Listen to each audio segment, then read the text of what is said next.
Sir, yung ano lang po, ano yung magiging intervention ng Philippines tomorrow sa ASEAN-Japan Summit? Ganito kakapal yun. Well, can I just go through the topics no, para wala makalimutan? First, syempre, concern natin building resilient communities no, in the face of especially what we perceive as global climate change. No? Next will be yung connectivity and then empowering women.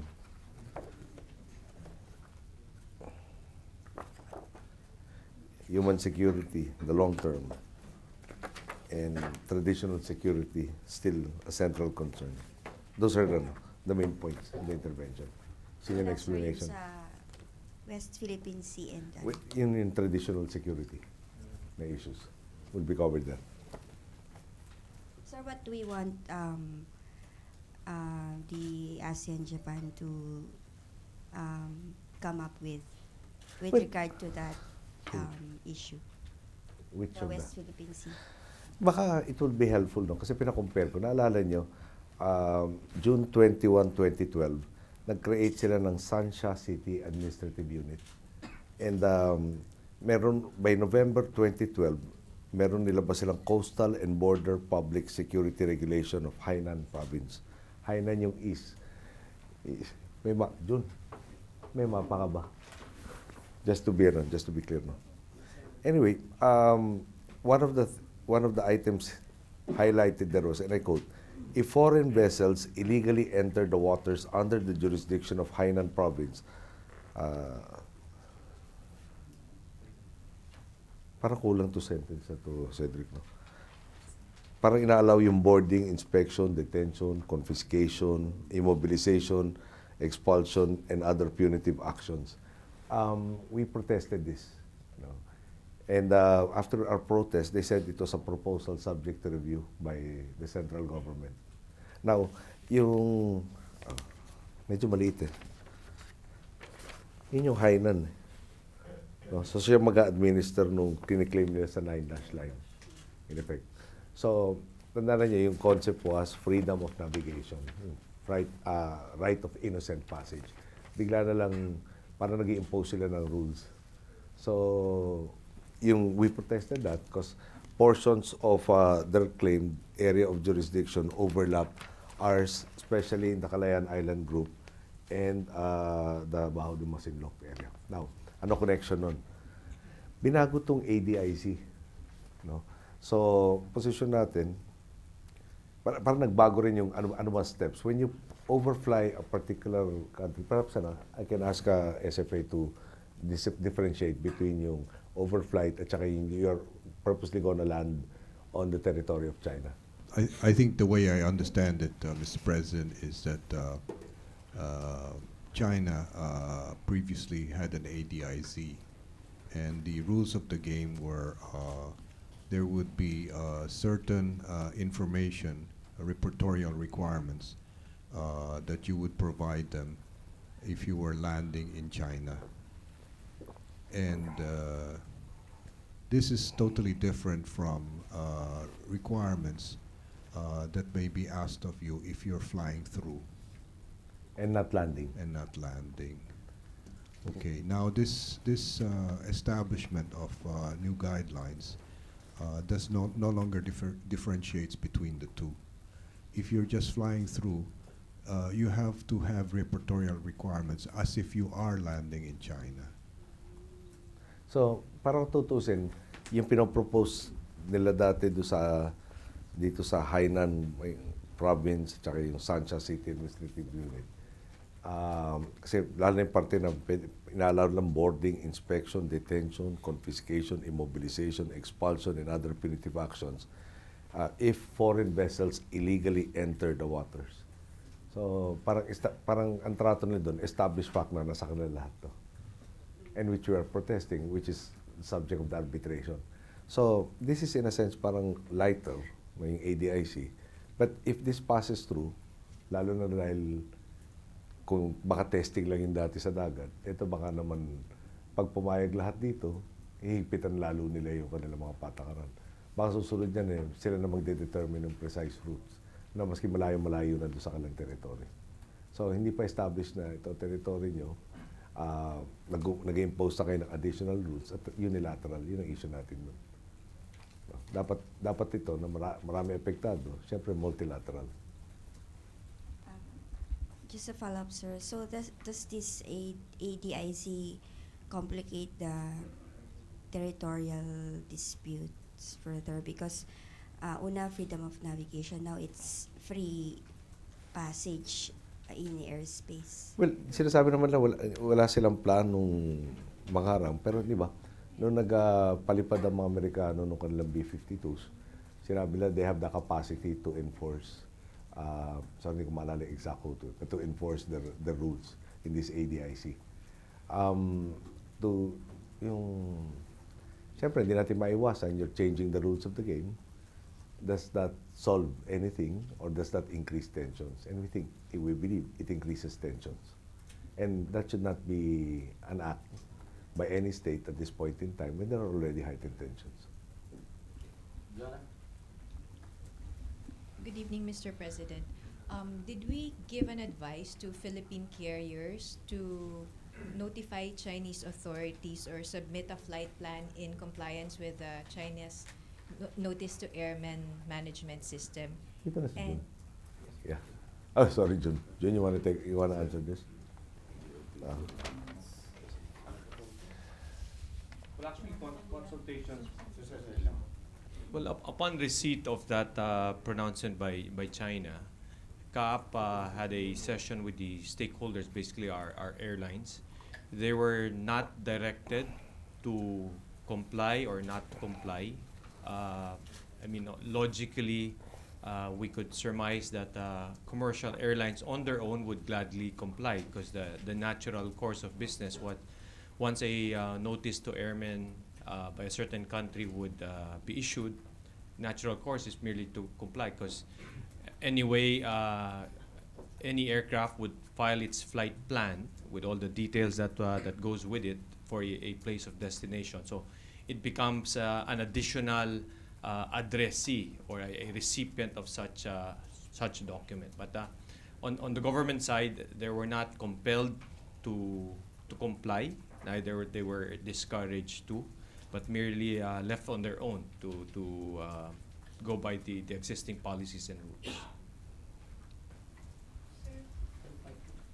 earlier you already mentioned Hainan and Sansha. Do you see any concrete action that ASEAN and Japan can do together to persuade China against implementing new policies that will, complicate the situation over the South China Sea? Well, palagay ko naman, no, kung ang key to China's stability, no, is to keep its people prosperous, then yung things that will enhance trade amongst all nations will be something that they would want to foster. If there is a chorus, no, that says you are creating a situation that is parang presents instability or heightened tensions, that is not conducive to trade. So that is, I think, a realistic parang wish, no, that ASEAN and Japan in this summit can come up with something to that effect. Ngayon, yung may just remind everybody, pag ASEAN, it's a consensus. Everybody says yes. If even one objects, no, there is no statement to that effect. Since we will be having this, all of these dialogues tomorrow, I cannot say that at this point in time, that this will be an outcome. But Japan is the host. Japan is the one affected by that. So do you see any powerful moral? Cambodia was the host of the ASEAN summit when we objected to certain items or lack of items in the statement. And I think we managed to prove our point there. So, I think it will be presumptuous on my part to talk for all 9 other member countries. And Japan also is the host.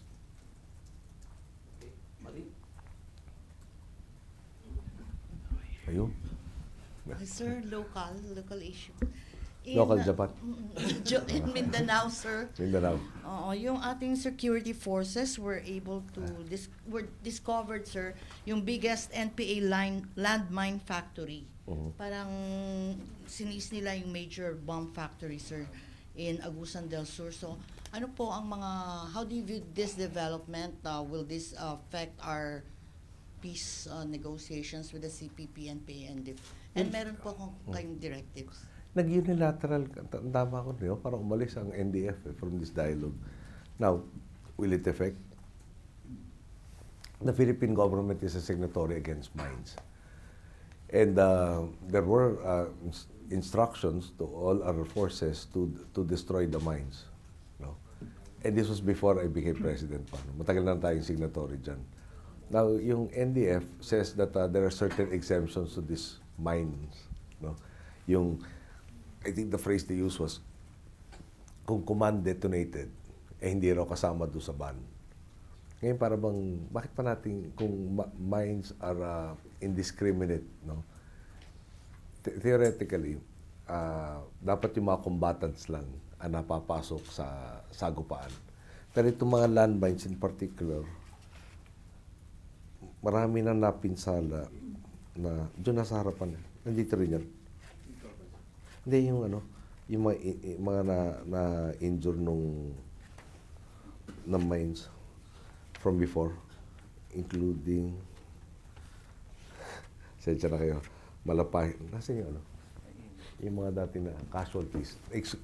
Hindi lang puro mga sundalo, hindi lang combatants, hindi lang police, pati civilians. Pasensya na kayo, medyo pahina yung sagot eh. 2 pages per answer. Hahanapin lang ni Jun sandali. So, I think it's a very significant find, no? Yung, the report that I got was at least 130 assembled mines and components for parang over 2 dozen more. No? And plus blasting caps. And that will put a dent. And at the very least, no, it has prevented injuries, especially to non-combatants. Ito, sorry.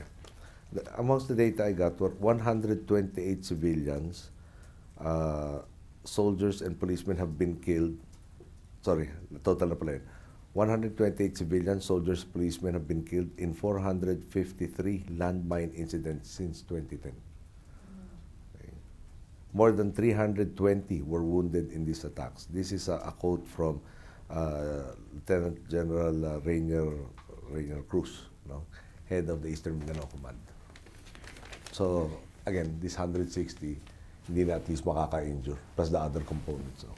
And we have to credit these very young officers who, I think the unit involved was a division reconnaissance company that managed to stumble on and discover this facility and confiscate these really notorious items. No? Sir, good evening. Sir, may fresh directives ka ba sa media killings? Why do you think they continue to happen and or continue to thrive under your administration when you're way much better than the previous one? Well, you continue to thrive, no? Just the other day, for instance, I was reading it in your paper, no? Before we left, merong batang babae tinamaan ng road rage incident. Now, what are we doing, no, for that? Assuming the gun is licensed, no? Talagang may bagong batas ngayon na sinusubukan natin ma-identify at yung ma-pinpoint lahat ng baril na legal, kung sino may-ari at sino responsible. Even if kunyari nanakaw sa'yo, tanda ko, the jurisprudence, if I'm not mistaken, no, baka ma-absuelto ka sa criminal, pero sa civil hindi ka na-absuelto. Now, Oplan Katok, sorry, tinandaan ko pa, was put up. Basically, all licensed firearms owners, lalo na yung mga hindi nagre-register, nag-renew na license sila, pinuntahan isa-isa, dan-libong mga bisita, inabot ito, Oplan Katok na to, at maraming naparehistro ulit. At nilagay mo yung kung sino may-ari, symbolistics, etc. Dinagdagan yung mga proseso. Parang ngayon, ang reklamo namin ko, wala rin permits to carry, ini-issue pa ang PNP. Nihintay pa yung go-ahead ni Secretary Marojas for the implementing rules and regulations on this new law on firearms. Amongst them is, hindi ka lang mag-fingerprint sa requirements, pati palm print. No? And I also underwent that. Sabi ko, palm print, last time ko nag-palm print, palagi ko ng baby ako. Yung pa at saka yung kamay yung gano'n. Pero ito nga, no, everybody undergoes it. And you want to be, yung ballistics, parang it's really gonna fine-tune the system na if ito ever a legal firearm, may paraan tayo na ma-identify what firearm was used. No? Okay. Now, we can't promise that there will never be any shooting of illegal killing of anybody. But what we can promise is we will never stop in trying to come up with the suspects. Case in point siguro, tingnan niyo kaya yung sa Davantes na killing. Hindi tinantanan, nahuli, at pagkaintindi ko halos lahat nasa custody na itong mga salarin. At kung titignan mo doon, napaka-random. Hindi mo masasabing may plano to begin with kay Davantes, pero nahuli na sila. Yung kung kailangan na medyo magaling makapagtago, tinataasan natin yung reward at nakaka-effect. So, yung dito, I can't comment specifically on this so-called media killing. May black timers na pinag-uusapan. Merong mga the other side of the coin also na people agree na walang redress. Baka we should also have a more holistic approach. Na kung meron mga pag-aalitan, sana sa korte dinadaan at hindi dito sa pisikalan. Pero having said that, there is still a crime committed regardless of the motivation, and these people will have to be brought before the bars of justice, and government doesn't stop in doing that.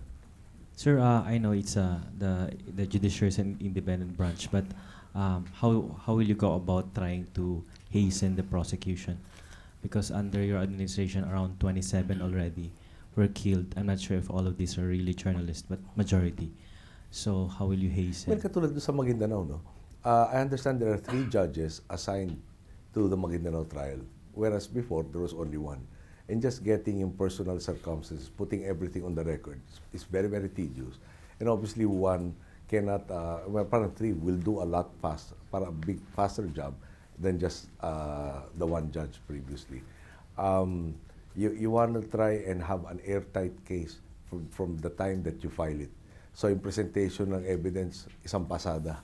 Tapos solid na, rest na yung prosecution, pasok na yung defense. Hindi tayo tumitigil nung pag inaprubahan ng Congress yung pagtatayo ng mga bagong sala, bagong courts. I think the only stipulation of the budget is we can only release the funds once you've organized the court. Dahil maraming ino-authorize ng Kongreso, hindi na-organize. So, binabalikan rin natin doon. Pag may sinabing judiciary kailangan nila, nahanapan natin ng paraan para masuportan. Tapos yung parati tayo pag nakakausap natin, kung sino man o anong fora, hinahabol natin ay yung paalala, yung justice delayed is justice denied. Yung pag na-delay at nawala si witnesses, pag nagbago yung memories, pag nalapitan, nagbaligtad ng testimony, doesn't help the case. So, as far as the executive is concerned, every time that there is a case that we prefer, I tell all the people involved, yung filing a charge is not the test of or the measure of success. It is the conviction. And up to now, we really want convictions that will send a clear-cut message that if you do a crime, definitely you will pay the price. Sir, yung creation ng special courts to try these killings, would it be a knee-jerk reaction or would it help? Well, alam mo, naalala ko kasi yung special na drug courts. Merong mga nakatulong, merong nakabagal. But the creation of special courts, I think the most we can do is request. Because creation of these courts will have to be under the Supreme Court. Sir, but would you agree na kailangang i-declare na itong killing sa national catastrophe or is it too much to say at this point? Alam mo, pag nagkaroon ng, if somebody can say na para may established policy to kill journalists of this particular position, mentality, format, yung, ikaw nga nagsabi, na maganda yung correlate, ano ba common dito? Besides somehow they're connected to media. Ngayon, if you don't identify the problem correctly, you will not come up with the solution. Tapos, yun ang point, yung we're 95 million Filipinos, mahirap talagang makita yung intent. Especially for those, yung some might really be wanton and merciless and totally wrong. Others might really, I can't comment siguro on each specific dahil hindi ko pa alam talaga what led to this incident. But I think the first thing that we have to do is yung this is a crime, or any crime for that matter, you commit under this administration, no, we will dead set to get you. Tingnan niyo isa sa mga recent na nahuli, yung, is it Daniel Xavier or Xavier Daniel? Xavier Daniel. Yung hinaharap ni Ms. Suarez, sinasabing ito yung UN representative na papasok kay UN para sa Mindanao, magsusupervise ng dismemberment na republic. So, after Zamboanga, nawala yan, nahuli sa Cagayan de Oro. He's being brought up on charges that he was undergoing previously, estafa raw. Pero, more importantly, finailan na ng rebellion. No, he was party to what led to Zamboanga. So, doon, at saka medyo palutek siya, may bus terminals, etc. Feeling niya kaya niyang makalusot. Pero nahuli rin siya doon. Sir, related yan din yung corruption sa judiciary na kasi process pa ng justice. The fixer in the judiciary allegedly, Arlene Angeles Lerma, has been identified. Have you talked to the secretary about this? Ma-dialogue namin ni Laila have concerned basically yung mga cases filed sa PDAF lately. Tapos meron rin mga other points. And yung si Laila, as you know, is, well, the whole cabinet is hardworking. Pero si Laila, halos kada makita kami, Laila, paki-prioritize mo rin to. No? So, ang dami niya talaga yung na-handle. Pero right now, yung PDAF cases, then she's also part of the intergovernment agency, no, that will handle naman those that fall under the ambit of the COA report. So dito yung kay Louie pa lang, kaka-file na second. I think they're also busy with the third set. Sir, patanong to, yung sa com group. Phone nila. Patanong ng grupo. What happens now with the departure of Secretary Reggie Carandang? Well, Are we seeing changes in the cabinet? Number one, we thank Secretary Carandang for all of the efforts he's done on behalf of our people and our government. Yung sinabi ko naman sa inyo, kanina lang, we were discussing salaries, just to share this with you. Nagulat ako na parang, 40%, yeah, of the gross salary of a secretary goes to taxes and all of the deductions, GSIS, pag-ibig yan. So, hindi naman yung malaki-malaki. The cabinet secretary makes 95,000 less, roughly about 40%. Yun ang take home. Okay. And I'm sure he made a lot more in his previous job. And he committed at least 3.5 years of his life here. So, bakit naman ako hindi magpapasalamat? Okay. Now, ano effects sa COM? Then we move on. No? There's still a mission that has to be done. The people in the COM group, no, have been working with each other for 3.5 years. I think there have been a lot of refinements. But like anything else, we can still further improve.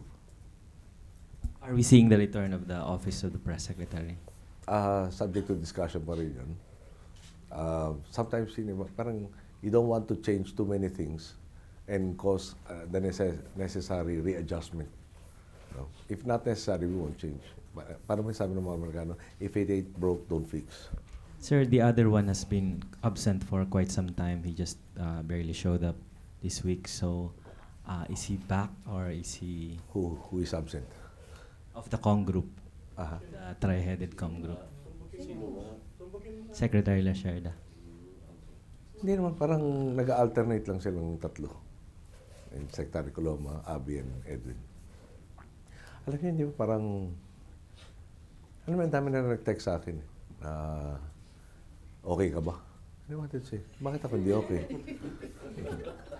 But and I have to credit a sister of mine who said one day, alam mo, hindi naman yung sunod-sunod ang problema mo, no?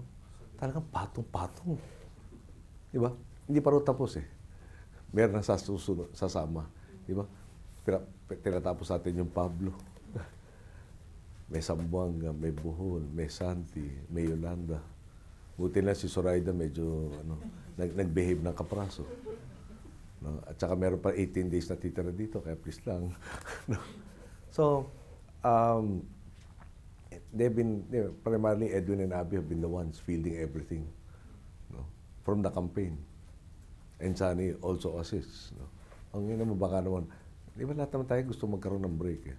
For instance, ako nagpunta ng Bohol recently, at doon nga sa river, may river cruise raw, may restaurant doon sa river, may fireflies.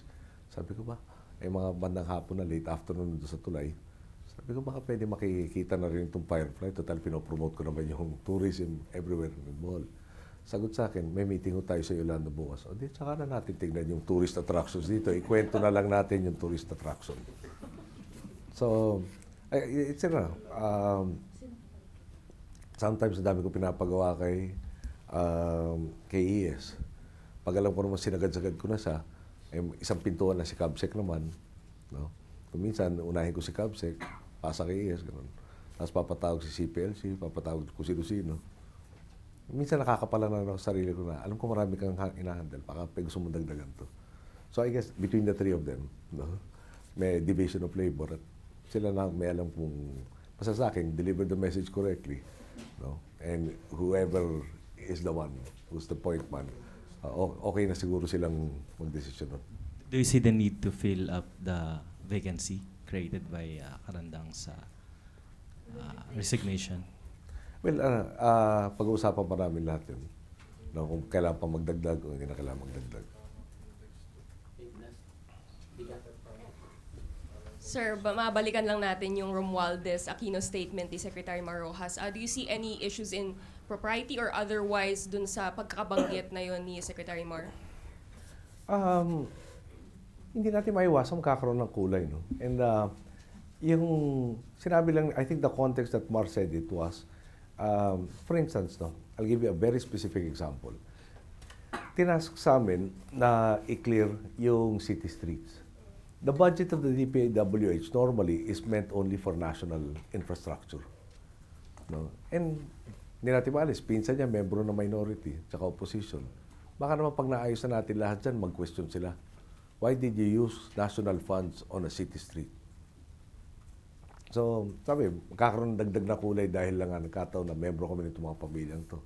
So, pinapakiusap lang ni Secretary Rojas at that time, pwede ba natin iliwanag lang to? What were the options before me? No?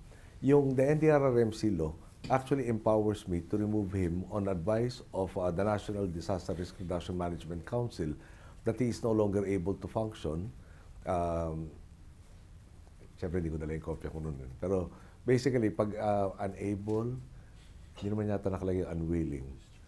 No? The bottom line is they are in charge. No? They're the primary responders. And if they are no longer able to discharge their functions, then it is national government's responsibility to fill the void. Okay. Now, pag, kunyari, in-implement ko kaagad doon, o di siyempre sasabihin mo, inapi mga Romualdez, nakaalyado ng mga Marcos. O, pilitin natin intindihin yung tao, muntik na raw siya namatay, pamilya niya, etc. So let's bend over backwards. O nakiusap lang tayo na pwede pa natin ilagay ito, na ito specific na request mo para hindi naman dumating ang panahon na sabihin niya hindi namin ginawa. So the last time I met him, I actually, well, that was, hindi naman tama yung exactly the last time, no? Pero sabi ko, can you tell us what you're still capable of doing, no? And commit to that. Then tell us everything else that you need, and we put it all down in writing so both of us know what is expected of the other. Okay. I think that document has been shown, no?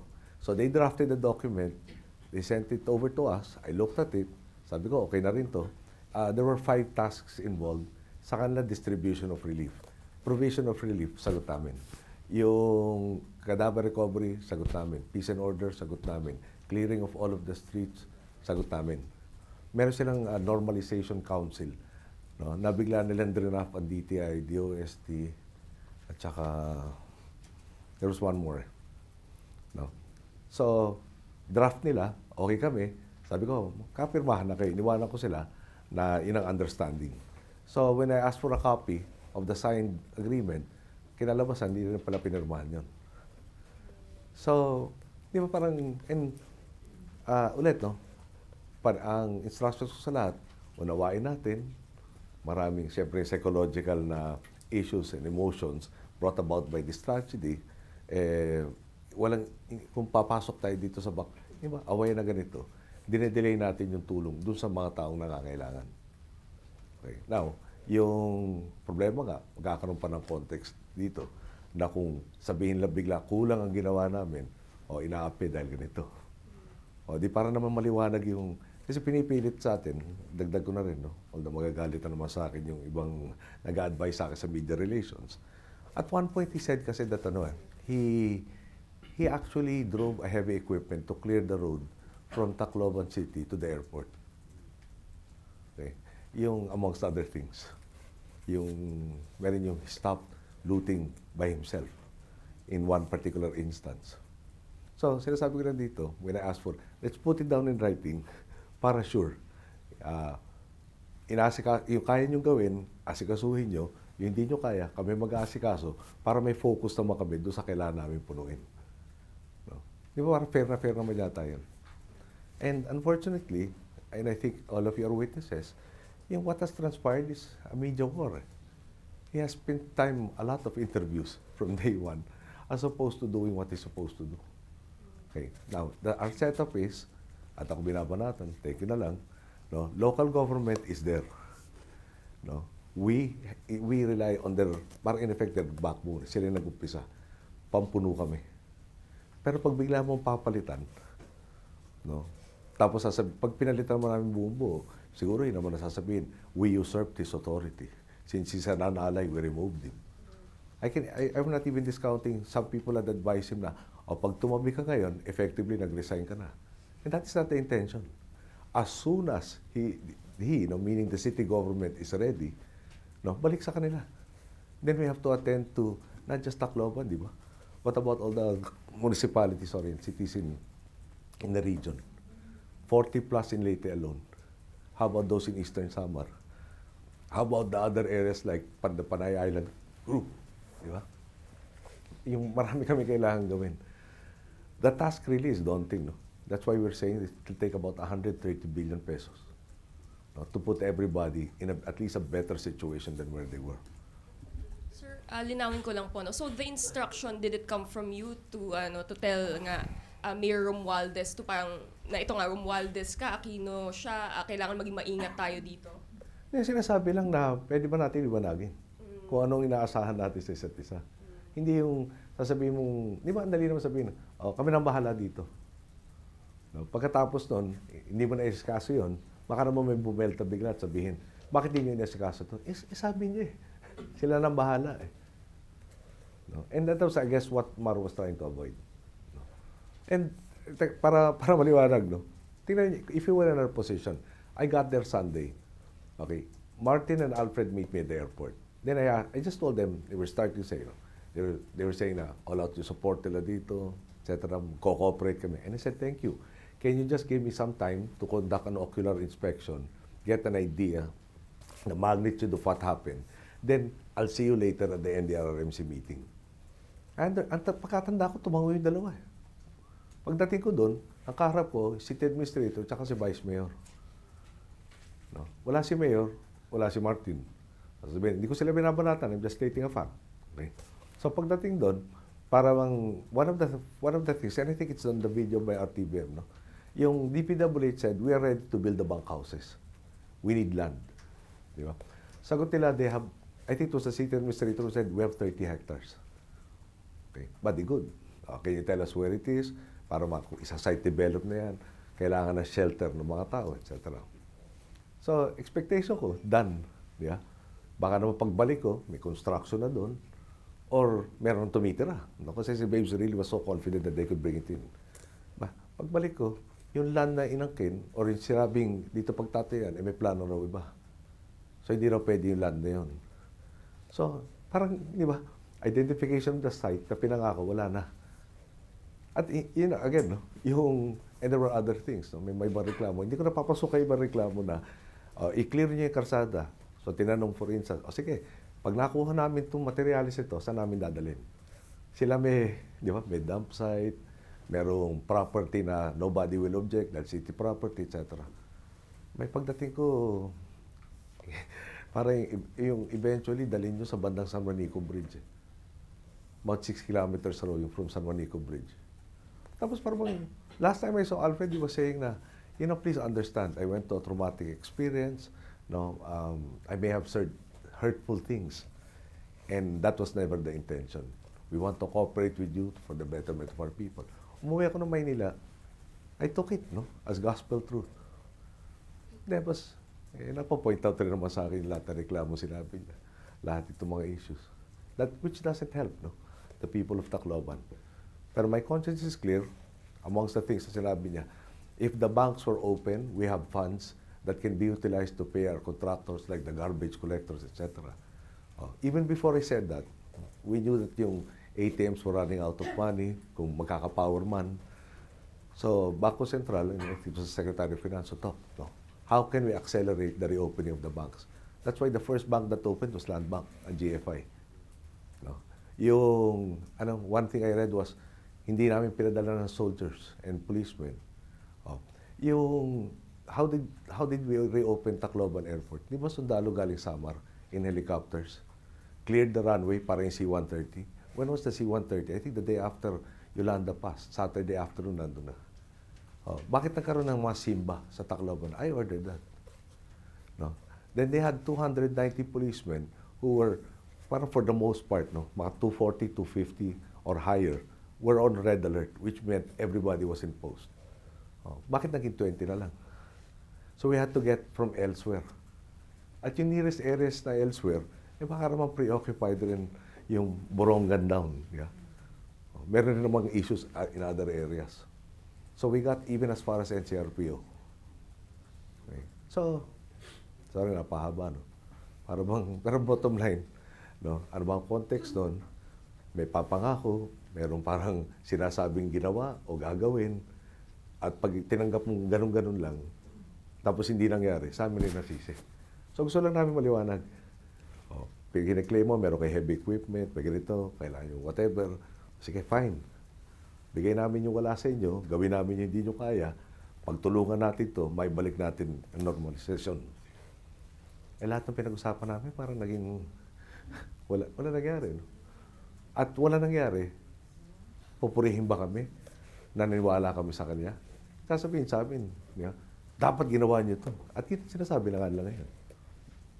At i-heighten pa na in justification, pinapabayaan sila dahil Aquino o Romualdez sila. And unfortunately, I'm only speaking up for all of the people. Napalagi ko unfair naman yung ginawa. No? The helicopter pilots, no, who brought in the crews that reopened Tacloban Airport, Pag-asa was saying the winds were too fast. They were suggesting delay na muna dahil may added risk to the pilots. And the Air Force felt that the risks were acceptable. And the soldiers willingly rode the planes. They managed to clear the airstrip. The C-130 brought in the communications equipment. Brought in parang partial of the relief, etc. Actually, naglakad nga pala, come to think of it, Secretary Gasmin at Simar from the hotel that they were billeted in, headed towards the airport.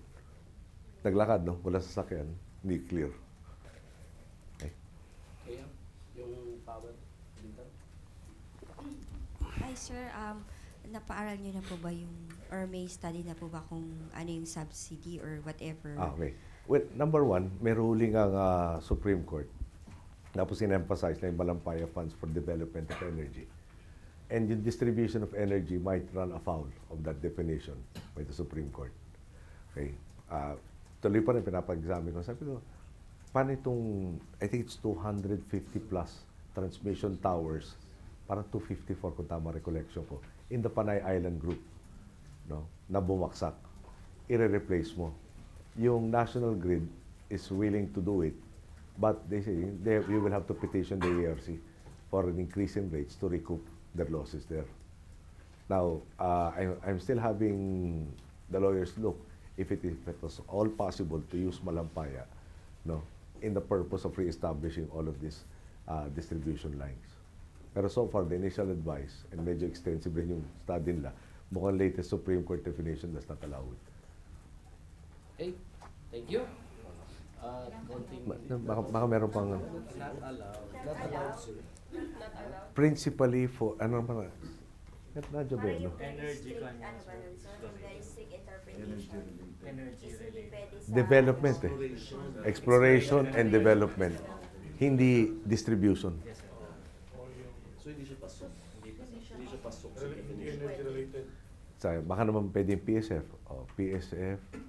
Baka doon, baka pwede doon. Infrastructure destroyed during a calamity. Sir, pero yung infrastructure One by one. Sorry.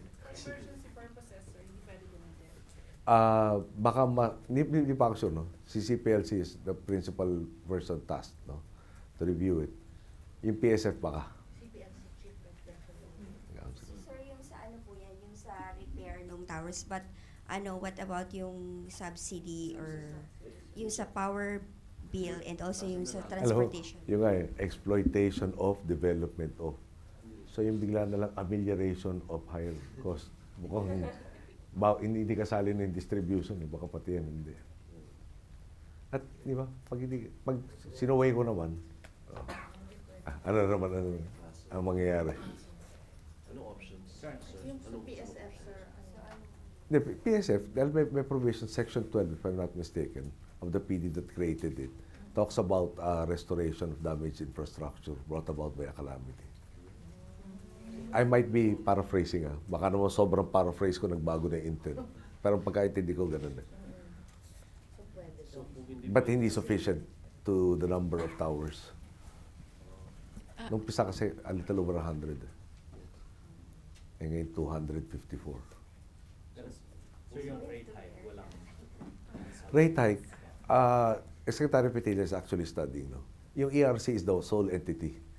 The ERC does not report to us, independent of us. No? But we want to make sure that the basis for it was correct. And right now, may mga doubts as to whether it was correct. We're not sure, it changed. It shouldn't happen that manner, no? Na walang papalit. However, damage to the geothermal plant in Leyte from, it's either 500 or 600 megawatts, naging 100 watts. 100 megawatts. Yung deficit doon, pinununan ng iba. So yung lahat ng planta nagsischedule na kailan ng maintenance nila. So, ini-schedule lahat yan para hindi sabay-sabay nagsara, tapos lilipat ka ng mas mahal na fuel. In this particular case, meron nagkasabayan at tinitingnan nga, tama ba yung pagkasabay-sabay na may nagpalit ba ng schedule, may nag-disrupt ng flow. And I'm not ready to comment on exactly what led to this until Secretary Petilla is finished. So, clarification sa Malampaya, pag hindi kaya ng Malampaya Farm, PSF. No. Bawal raw. Bawal raw. Kahit sa PSF, bawal. Hindi, sa Malampaya. Kaya mukhang pwede sa PSF. Pero hindi ako sigurado kung kakayanin yung buong amount. Sir, next clarification lang po. Can Congress pass a law so that Malampaya funds can be appropriated for the repair of damaged power lines in Panay Island? Wala akong abogadong kasama eh. Pero I think that would be, most probable. Yes. Yes. Sir, you ordered the DOE to review yung power Yung rate hike, but ERC already approved the staggered increase the power rate. So, paano? One more time, yung ERC is not under us. We can't order them. Now, kunyari the DOE really finds something that was wrong in this whole process, then that gives us the wherewithal to go to Congress and address that situation. Or perhaps, I'm sure, if somebody, ang hirap mag-speculate eh. You commit to having your plant shut down on scheduled maintenance. You didn't commit to that schedule, you disrupted the entire balance. Things that come to mind are, parang may injury to the economy yun. Ayoko yung gamitin yung particular crime dahil baka wala pang basis ngayon. No? Baka naman talagang force majeure. Yung pagkasira ni Yolanda sa geothermal plant really disrupted the whole balance. So, ang hirap magsabing, hindi dapat raw hindi mangyari ito. Nangyari. Bakit nangyari? Yung spot prices raw are the highest they've ever been. No? And you have to ask, why did that happen? And the question has been asked, even before I asked Secretary Petilla, I was already studying why. Okay.